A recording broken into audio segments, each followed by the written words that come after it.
UPSC का final result घोषित हो गया है। भोपाल के क्षितिज आदित्य शर्मा ने 58वीं रैंक की हासिल।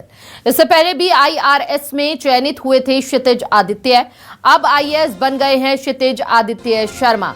तो ये बड़ी जानकारी आपको दे रहे हैं। कड़े परिश्रम से यूपीएससी का फाइनल रिजल्ट जहां घोषित किया गया और अपने परिश्रमों का फल यहां पर भोपाल के क्षितिज आदित्य शर्मा को मिला। 58वीं रैंक प्राप्त की है। इससे पहले भी आईआरएस में चयनित हुए थे क्षितिज आदित्य, आईएएस बने भोपाल के क्षितिज।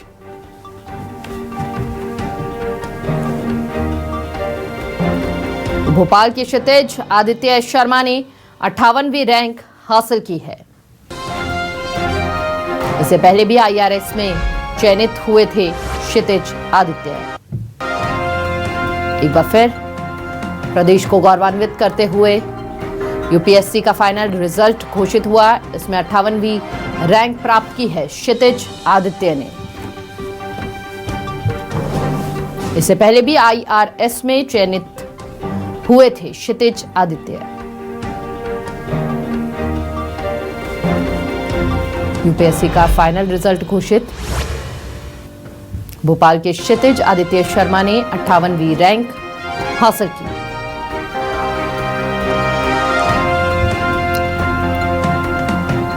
अब आईएएस बने भोपाल के क्षितिज।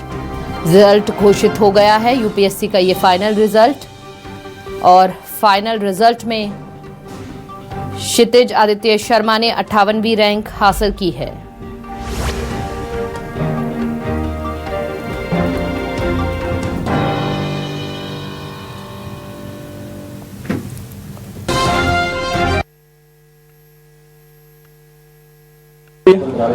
यूपीएससी का रिजल्ट जारी हो गया है। मध्य प्रदेश से बात की जाए तो मध्य प्रदेश से भी टॉप किया है क्षितिज शर्मा ने।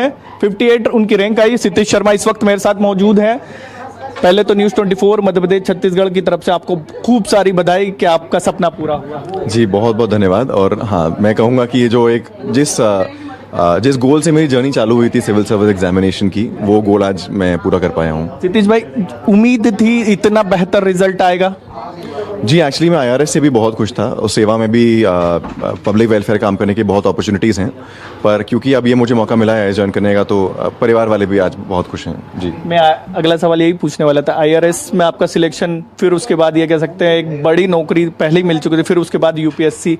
दिमाग में पहले से तय था कि यूपीएससी ही जो क्रैक करना है? जी एक्चुअली मेरा कभी गोल नहीं था यूपीएससी करने का। मैंने जब लॉ का अपना ग्रेजुएशन पूरा किया तो मैंने 3 साल एक कॉर्पोरेट लॉ फर्म में भी काम किया, पर कोविड के टाइम पे मैं कहूँगा कि वो चीज़ें बदली। तब मुझे रियलाइज़ किया कि मेरी एक्सपेक्टेशंस कुछ ज़्यादा हैं एक नौकरी से, rather than just getting salary.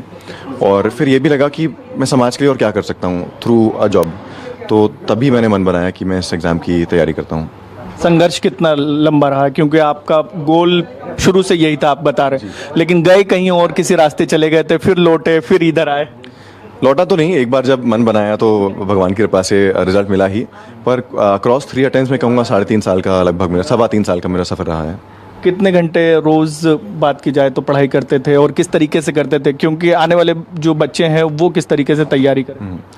जी एक्चुअली घंटों पर तो मैंने कभी ज़्यादा फोकस किया नहीं, बट ऑन एवरेज मैं कहूँगा 8 से 10 घंटे हो जाते थे। जब प्रीलिम्स या मेंस नज़दीक होता था तो 12-12 भी हो जाते थे।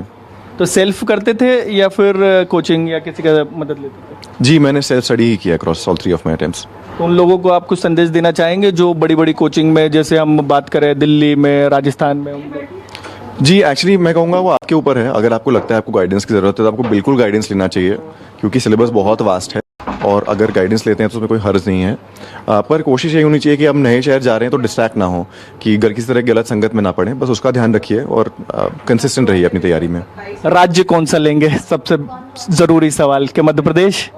जी वो तो डीओपीटी के ऊपर निर्भर करेगा कौन सा राज्य मिलता है। आपका खुद की इच्छा होगी ना? जी मेरी टॉप प्रेफरेंस मध्य प्रदेश ही है। मध्य प्रदेश, यूपी, राजस्थान, असम और फिर Andhra Pradesh. Zone wise preferences होती हैं, तो ये मेरी टॉप 5 प्रेफरेंस है। किसके लिए सबसे सोच रखा होगा कि यार इस क्षेत्र में आपको बेहतर काम करना है? मैं कहूँगा एम्प्लॉयमेंट जनरेशन सबसे बड़ी प्रायोरिटी रहेगी। जैसे मध्य प्रदेश के युवा को एक बार बाहर जाना पड़ता है नौकरियों की तलाश में, तो अगर यहाँ पर ही और नौकरियाँ जनरेट की जा सकती हैं, क्वालिटी जॉब्स जनरेट किया जा सकते हैं, तो एमपी का भी विकास बहुत तेज़ी से हो सकता है। आखिरी सवाल रहेगा मेरा, परिवार क्यों लेकर मम्मी पापा मम्मी की खुशी तो एक देखती बन रही है आप। जी, वो पूरे प्रिपरेशन साइकिल मेरा पिलर ऑफ सपोर्ट रहे हैं मेरे माता पिता और मेरे भाई। तो आई थिंक कि बहुत बड़ा योगदान उनका भी रहा है थ्रू आउट द प्रोसेस। बहुत बहुत धन्यवाद। ये थे हमारे साथ क्षितिज शर्मा जो बता रहे थे कि उनकी पहली प्राथमिकता तो यही रहेगी कि मध्य प्रदेश के लिए नौकरी करें और इसके साथ साथ महिलाओं युवाओं के लिए बेहतर काम कर सके, खासकर मध्य प्रदेश के युवाओं की बात करें जिसके लिए वो दूसरे राज्यों में रोजगार के लिए ना जाएं। कैमरामैन खेमचंद के साथ शब्र अहमद, न्यूज़ 24 भोपाल।